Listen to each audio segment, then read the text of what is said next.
Neurokine gold capsule అనేది multivitamin, multi mineral and nerve health supplement.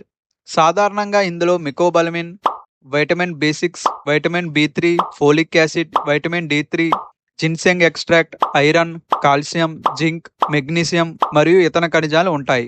ఉపయోగాలు: vitamin B12 మరియు ఇతర విటమిన్ లోపాలను భర్తీ చేయడానికి ఉపయోగిస్తారు.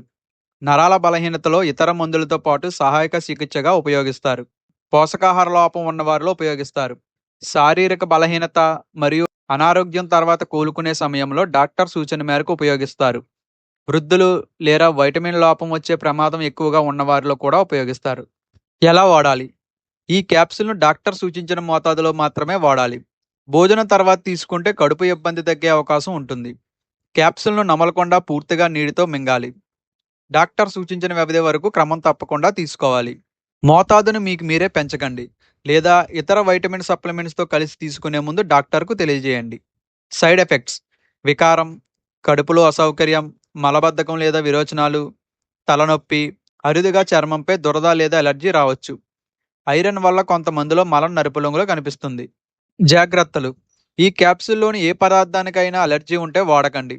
గర్భిణీలు మరియు పాలిచ్చే తల్లులు డాక్టర్ సలహాతో మాత్రమే వాడాలి. ఇప్పటికే ఇతర మల్టీవిటమిన్ లేదా ఐరన్ సప్లిమెంట్స్ తీసుకుంటుంటే డాక్టర్కు చెప్పండి. పిల్లలకు అందకుండా భద్రంగా ఉంచండి. ఇంపార్టెంట్ పాయింట్స్: న్యూరోకైన్ గోల్డ్ ప్రతి ఒక్కరూ స్వయంగా వాడాల్సిన క్యాప్సూల్ కాదు. శరీరంలో విటమిన్ లేదా మినరల్ లోపం ఉన్నప్పుడు వాటిని భర్తీ చేయడానికి ఉపయోగించే న్యూట్రిషనల్ సప్లిమెంట్. చేతులు కాళ్ళలో తిమ్మిర్లున్న ప్రతి ఒక్కరికి వైటమిన్ బి12 లోపమే కారణం కాదు. డయాబెటిక్, థైరాయిడ్ సమస్యలు లేదా ఇతర నరాల వ్యాధులు కూడా కారణం అవ్వచ్చు. అందువల్ల లక్షణాలు ఎక్కువగా ఉంటే స్వయంగా ఈ క్యాప్సూల్ మాత్రమే వాడకుండా డాక్టర్ను సంప్రదించండి. ఈ వీడియో ఆరోగ్య అవగాహన కోసం మాత్రమే. మందులు ఎప్పుడు డాక్టర్ సూచించిన విధంగానే వాడండి. ఇలాంటి మరిన్ని మెడిసిన్స్ వీడియోస్ కోసం తెలుగు మెడిసిన్స్ ఛానల్ను సబ్స్క్రైబ్ చేయండి.